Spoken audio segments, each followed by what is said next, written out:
Well, it's a fantastic week for the sharks. Discovery kicking off its annual deep dive into some of the ocean's most misunderstood predators, with Shark Week beginning today, tracking some of the largest sharks in the world using innovative technology to get you up close and personal. Here with us now is one of those top shark researchers, Dr. Neil Hammerschlag. He is the founder of Atlantic Shark Expeditions. Nice to see you today. How you doing? I'm doing my my best. Tell us what we can expect from this year's Shark Week. Yeah, it's going to be action-packed, and with our show, Invasion of the Mega Sharks, full of some innovative research.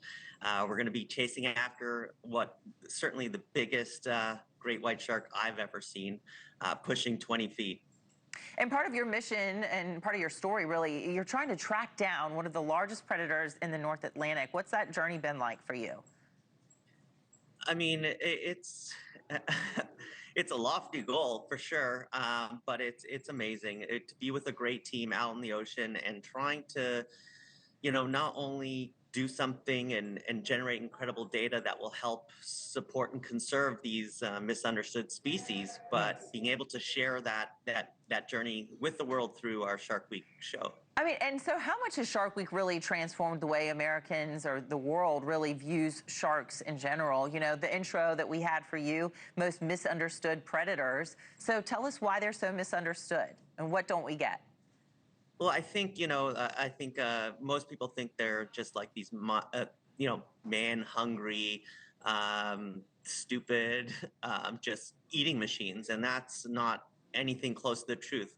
They're actually really smart, very cautious, curious, but, you don't get big and live long by acting stupid. You get that way by being cautious and smart. Right. So how much do you think the movie Jaws really impact the way that we feel about them? I mean, they look so scary. Every time I just see the teeth, I say that to somebody who loves sharks so much, so it's hard for me to say that to you. But I see them and I just kind of quiver a little bit.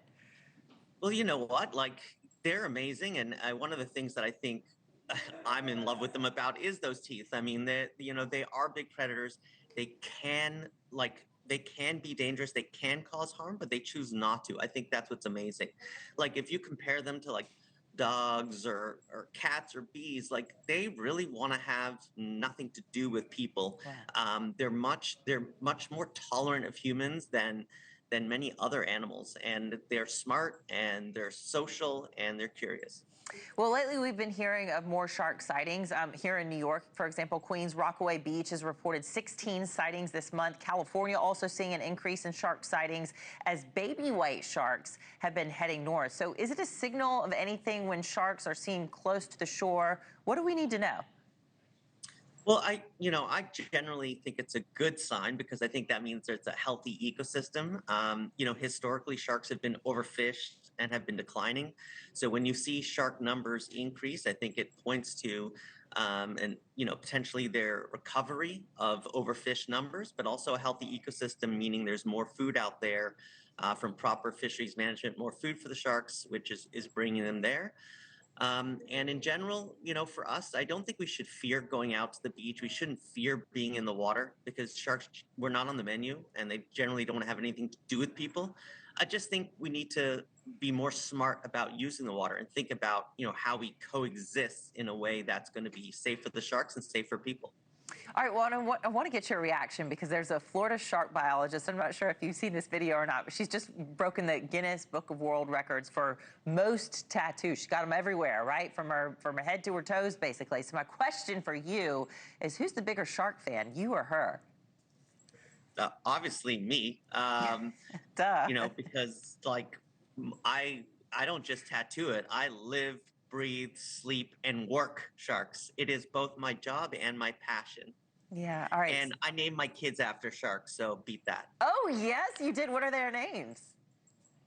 Mako is my one son's middle name, and the other one is Ocean for oceanic white tip. I think maybe you do win then. I think you win. Obviously. Obviously. Well, good luck to you. I know it's a big week for you. It's like your Super Bowl. So thanks for being with us. Founder of Atlantic Shark Expeditions, Dr. Neil Hammerschlag. Fascinating to speak with you today. Yeah, there we go. All right, thank you. Thank you for watching. Subscribe below and download our NewsNation app right now on your phone, and you will get fact-based, unbiased news for all Americans.